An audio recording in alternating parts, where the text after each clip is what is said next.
नमस्कार, आप देख रहे हैं संसद टीवी। आपके साथ मैं हूं पराक्रम सिंह शेखावत और शुरुआत टॉप न्यूज की हम करेंगे, जिसमें हम आपको बताएंगे देश दुनिया की तमाम बड़ी खबरें, बताएंगे आपको बिजनेस और खेल जगत के समाचार भी। तो शुरुआत टॉप न्यूज के साथ। सबसे पहले टॉप न्यूज हेडलाइंस। विश्व डेयरी सम्मेलन आज, प्रधानमंत्री नरेंद्र मोदी करेंगे उद्घाटन। 12 से 15 सितंबर तक चलने वाले सम्मेलन की थीम पोषण और आजीविका के लिए डेयरी। 50 देशों के 1,500 प्रतिनिधि लेंगे हिस्सा। जम्मू कश्मीर में परिसीमन की प्रक्रिया पूरी, न्यायिक हस्तक्षेप की जरूरत नहीं। सुप्रीम कोर्ट में केंद्र सरकार का जवाब। परिसीमन के विरोध में दायर की गई थी याचिका। ज्ञानव्यापी श्रृंगार गौरी केस में सुनवाई आज। मुकदमा चलने योग्य है या नहीं, वाराणसी की जिला अदालत लेगी फैसला। प्रशासन अलर्ट, धारा 144 लागू। अगस्त में रेलवे का राजस्व 38% बढ़ा। यात्री यातायात 116% बढ़ा। आरक्षित और अनारक्षित दोनों क्षेत्रों में हुई बढ़ोतरी। पार्सल सेवा में भी आई तेजी। और श्रीलंका का एशिया कप पर कब्जा। फाइनल में पाकिस्तान को 23 रनों से दी मात। 71 रनों की नाबाद पारी खेल मैन ऑफ द मैच बने भानुका राजपक्षे। और अब खबरें विस्तार से।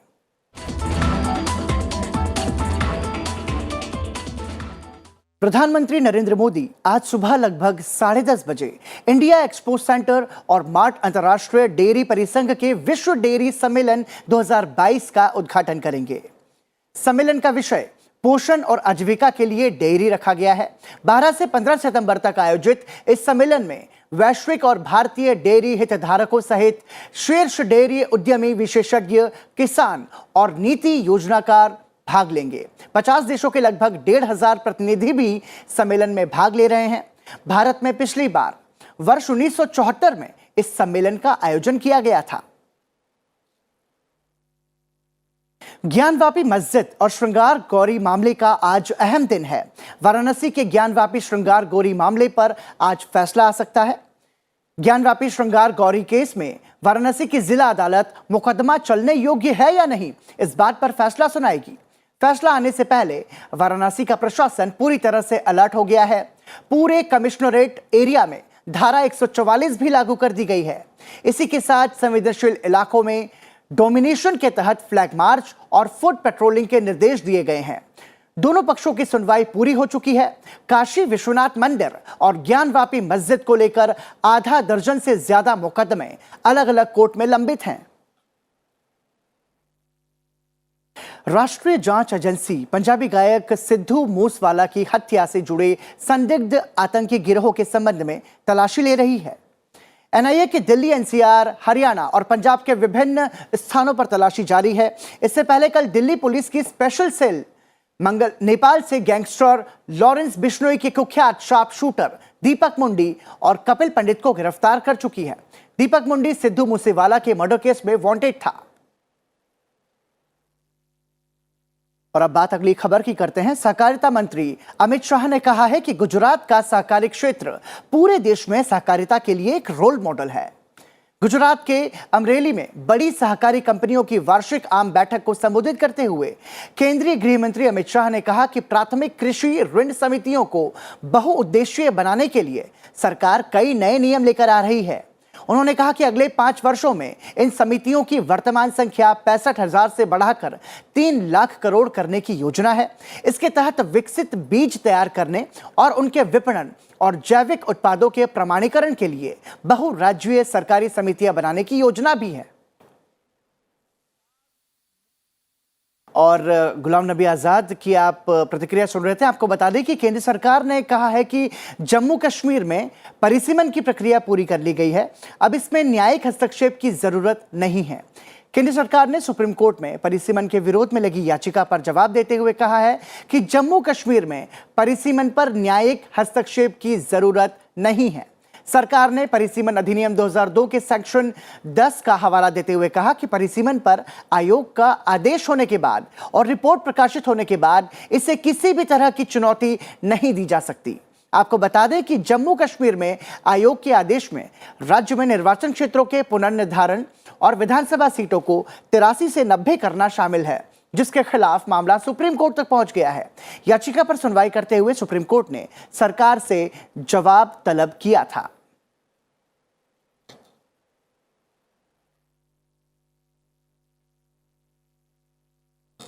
और अब आपको बता दें कि गुलाम नबी आजाद ने कहा कि धारा 370 की वापसी संभव नहीं है।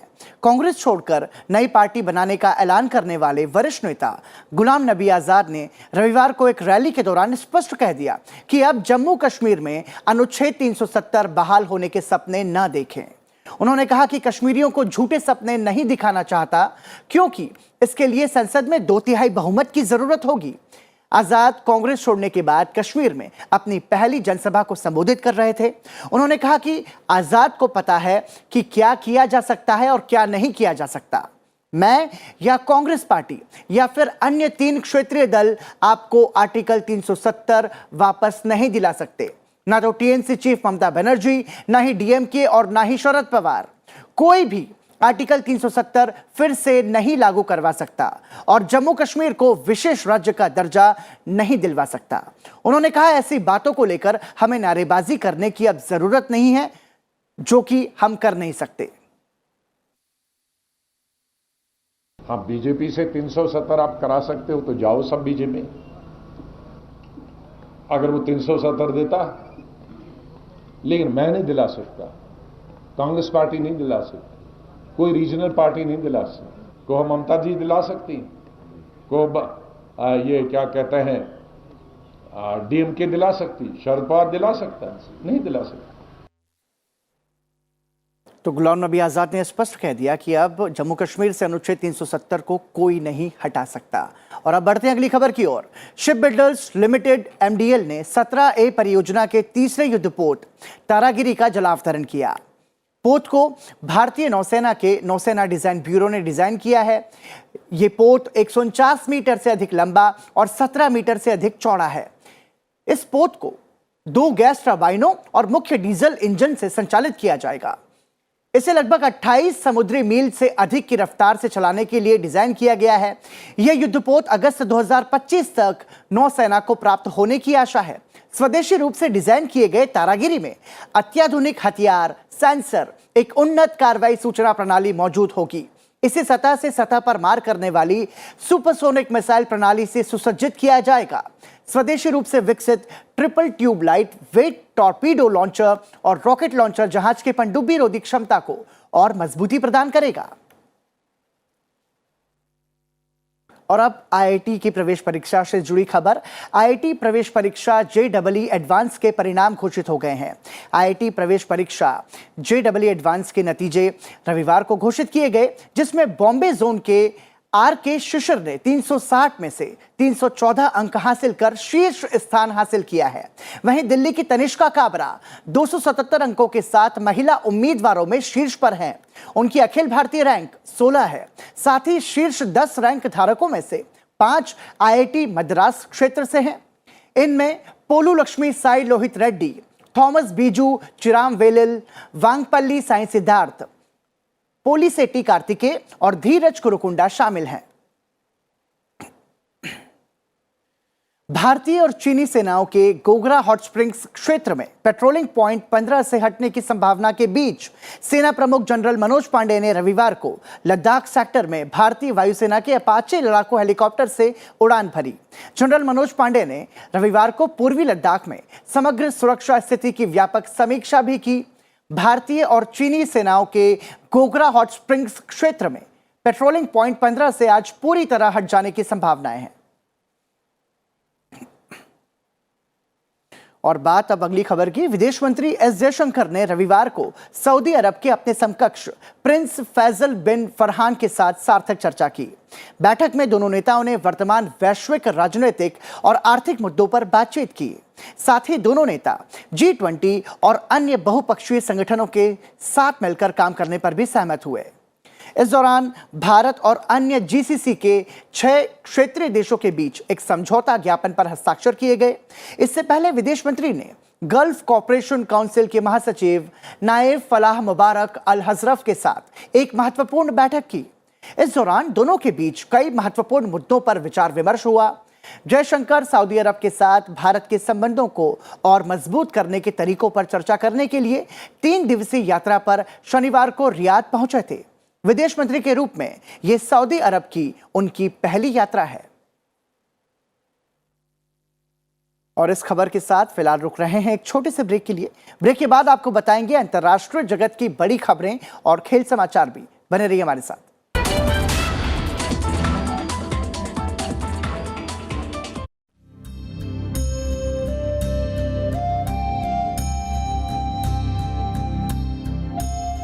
India became free 75 years ago.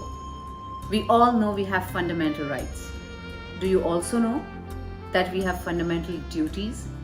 The duty towards our nation, to abide by the Constitution and respect its ideals and institutions, the national flag and the national anthem.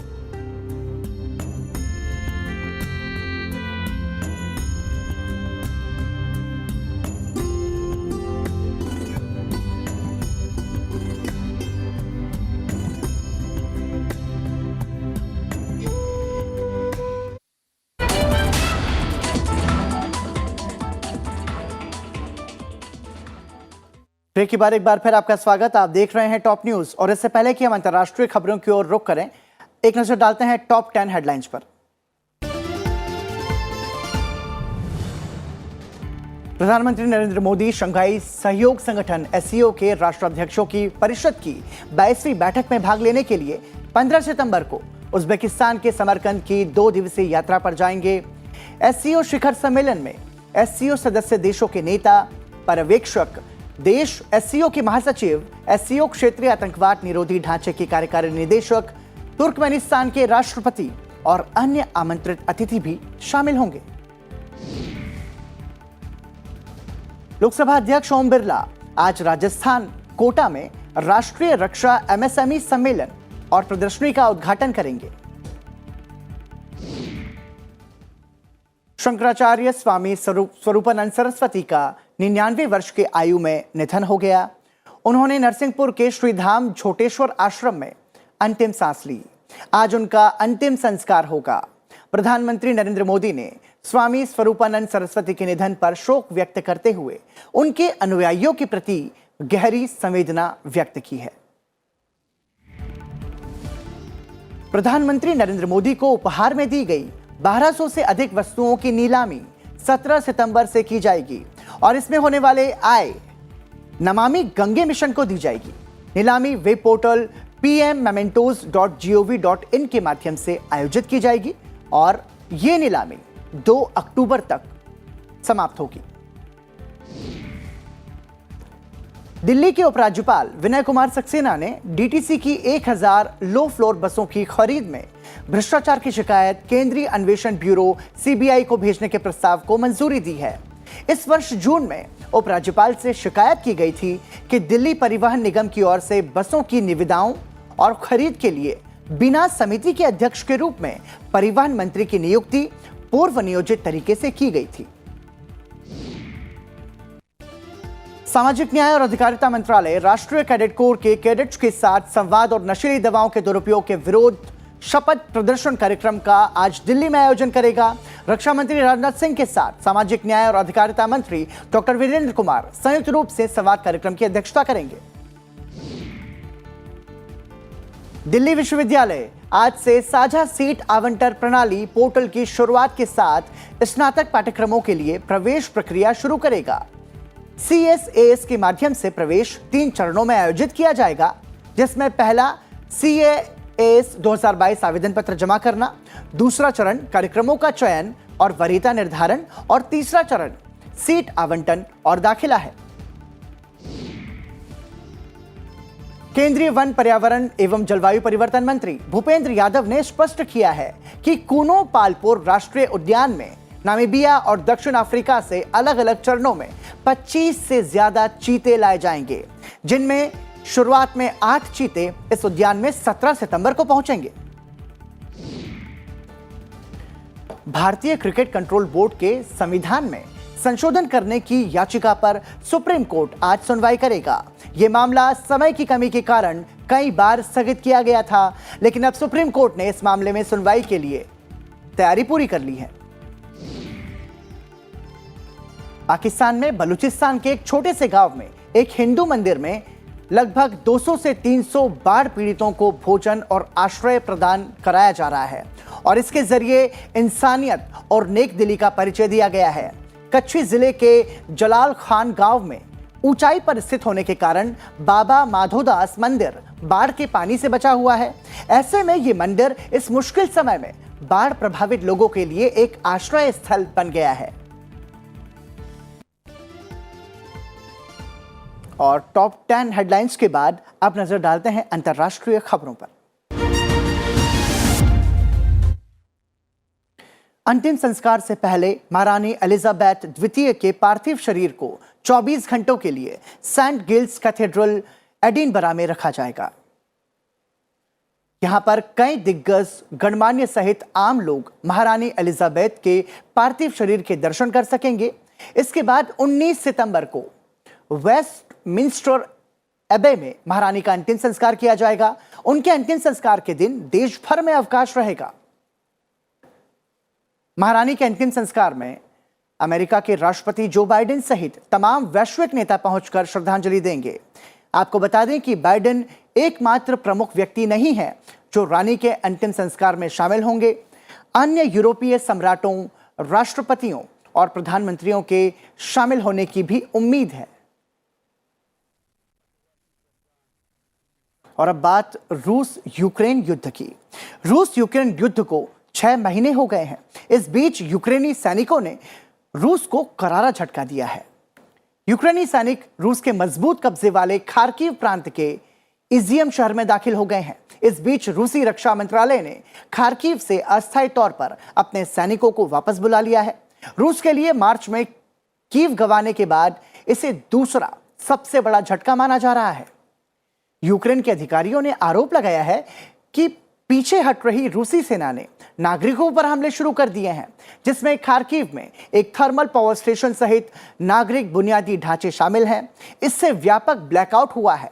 Ukraine के सेना प्रमुख का हवाला देते हुए बताया जा रहा है कि यूक्रेनी सेनाएं खार्किव क्षेत्र में उत्तर की ओर आगे बढ़ रही हैं और रूस को पीछे हटने पर मजबूर कर दिया गया है। अमेरिका में रविवार को 9/11 हमलों की 21वीं बरसी मनाई गई।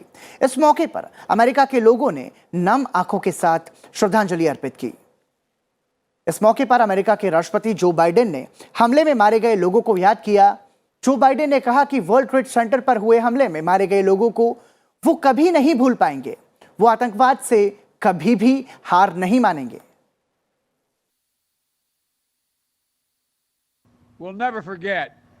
We'll never give up. I hope we'll remember that in the midst of these dark days, we dug deep, we cared for each other, and we came together. You know, we regained the light by reaching out to one another and finding something all too rare, a true sense of national unity. To me, that's the greatest lesson of September 11. Not that we will never again face a setback. वहीं उपराष्ट्रपति कमला Harris 9/11 की बरसी पर आयोजित स्मरण समारोह में हिस्सा लेने के लिए न्यूयॉर्क पहुंची। वहीं राष्ट्रपति बाइडेन की पत्नी डॉक्टर जिल बाइडेन पेनिसिल्वेनिया में उस स्थान पर पहुंची जहां हमला किया गया था। आपको बता दें कि 2001 में हुए इस आतंकी हमले में भारतीय अमेरिकियों समेत करीब 3000 लोग मारे गए थे। चीन के शिनजियांग प्रांत में कोविड-19 के कारण लगातार चल रहे लॉकडाउन की वजह से लोगों को खाने के सीमित विकल्पों की वजह से काफी परेशानी का सामना करना पड़ रहा है।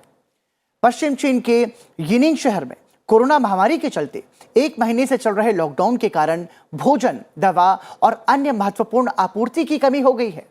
यिनिंग के निवासियों को दवाइयां हासिल करने में कठिनाइयां हो रही हैं। उन्हें भोजन के रूप में सिर्फ चावल, नान या इंस्टेंट नूडल्स खाने को मजबूर होना पड़ रहा है। अगस्त की शुरुआत से ही 6 लाख की आबादी वाले इस शहर में लोगों को अपने घरों में रहने के निर्देश दिए गए, जिससे कई लोगों को जरूरत के सामान के लिए बड़े पैमाने पर पड़ोस के अधिकारियों पर निर्भर रहने के लिए मजबूर होना पड़ रहा है। और अब बात अगली खबर की पाकिस्तान में आई बाढ़ से 35 लाख बच्चों की शिक्षा खतरे में है। बाढ़ की स्थिति का जायजा लेने के लिए 2 दिन के दौरे के बाद संयुक्त राष्ट्र महासचिव एंटोनियो गुटेरेस ने रविवार को कराची में बाढ़ पर एक रिपोर्ट जारी की। संयुक्त राष्ट्र के महासचिव की रिपोर्ट के मुताबिक बाढ़ की वजह से 35 लाख बच्चों की शिक्षा बाधित होने से उनका भविष्य अधर में है। पाकिस्तान के खैबर पख्तूनख्वा में करीब 8 लाख शरणार्थी हैं, जिन पर बाढ़ का सबसे घातक प्रभाव पड़ा है। सिंध में 15 लाख से अधिक घर बाढ़ में बुरी तरह से नष्ट हो गए हैं। और अंतर्राष्ट्रीय खबरों के बाद अब नजर डालते हैं आर्थिक जगत की खबर पर।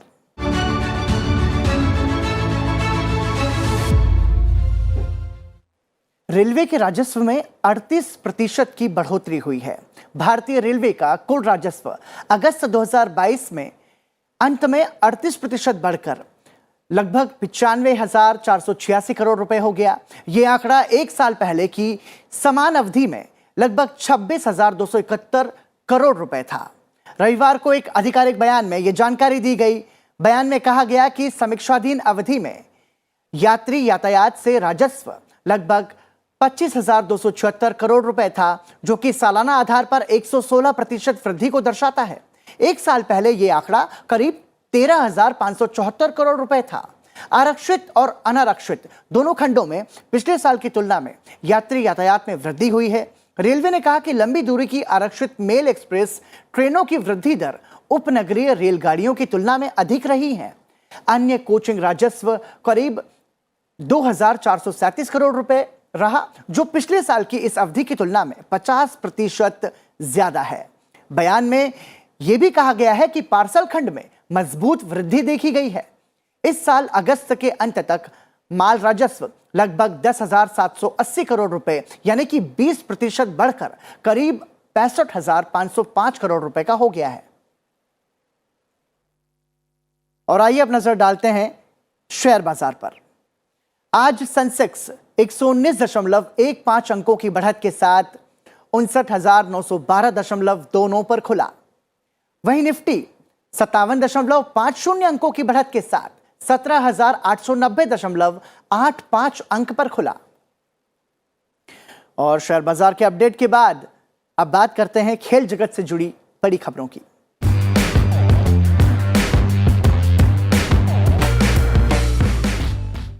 दुबई में खेले गए एशिया कप फाइनल मुकाबले में पाकिस्तान को हराकर श्रीलंका ने टूर्नामेंट का खिताब अपने नाम कर लिया।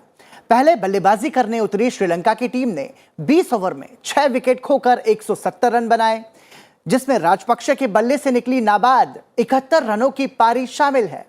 वहीं जवाब में उतरी पाकिस्तान की टीम 20 ओवर में 147 रन बनाकर ऑल आउट हो गई। पाकिस्तान की तरफ से रिजवान ने 55 रनों की पारी खेली। स्पेन के कार्लोस अल्कारेज ने यूएस ओपन टेनिस 2022 की मेंस सिंगल्स का खिताब जीत लिया है। न्यूयॉर्क में खेले गए फाइनल मुकाबले में तीसरी वरीयता प्राप्त अल्कारेज ने 5वीं वरीयता प्राप्त नॉर्वे के कैस्पर रूड को 6-4, 2-6, 7-6, 6-3 से मात दी। दोनों खिलाड़ियों के बीच ये करीब मुकाबला 3 घंटे 20 मिनट तक चला।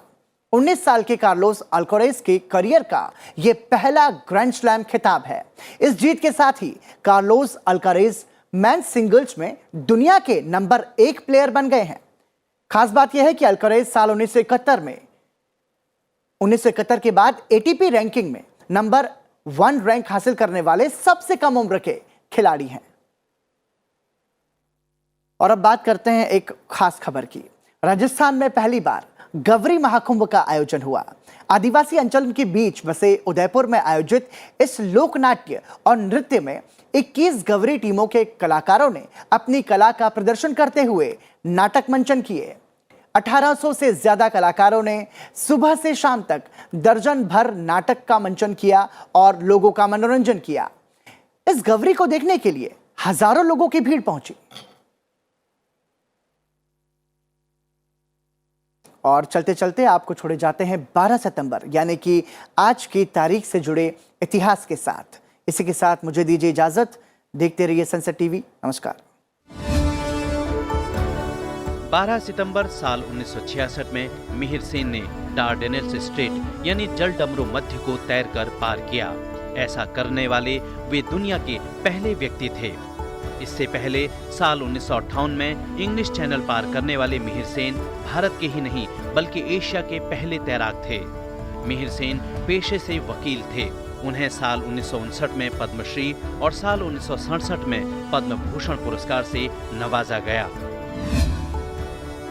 12 सितंबर साल 1959 में सोवियत संघ ने चंद्रमा पर लूनिक 2 रॉकेट लॉन्च किया था। 391 किलो वजनी वैज्ञानिक उपकरणों को लेकर एक विशाल रूसी रॉकेट को चंद्रमा पर सफलतापूर्वक लॉन्च किया गया। चंद्रमा की ओर छोड़ा गया यह दूसरा रूसी रॉकेट था। इससे पहले भी सोवियत संघ ने इसी साल जनवरी में चंद्रमा पर एक और रॉकेट भेजा था, लेकिन यह अपने लक्ष्य से चूक गया और अंतरिक्ष में भटक गया था। लूनिक 2 का काम था पृथ्वी और चंद्रमा के चुंबकीय क्षेत्र और पृथ्वी के चारों ओर विकिरण यानी रेडिएशन के बेल्ट को मापना। 12 सितंबर 1919 में Adolf Hitler German workers party में शामिल हुआ। ये पार्टी जनवरी 1919 को अस्तित्व में आई थी। जून 1919 को प्रथम विश्व युद्ध में पराजित जर्मनी ने वर्साई की संधि पर हस्ताक्षर किए थे। ये संधि जर्मनी को विजेता देशों के दबाव के कारण करनी पड़ी। उसी दौरान जर्मनी में जर्मन लेबर नामक एक छोटी राजनीतिक पार्टी अस्तित्व में आई थी।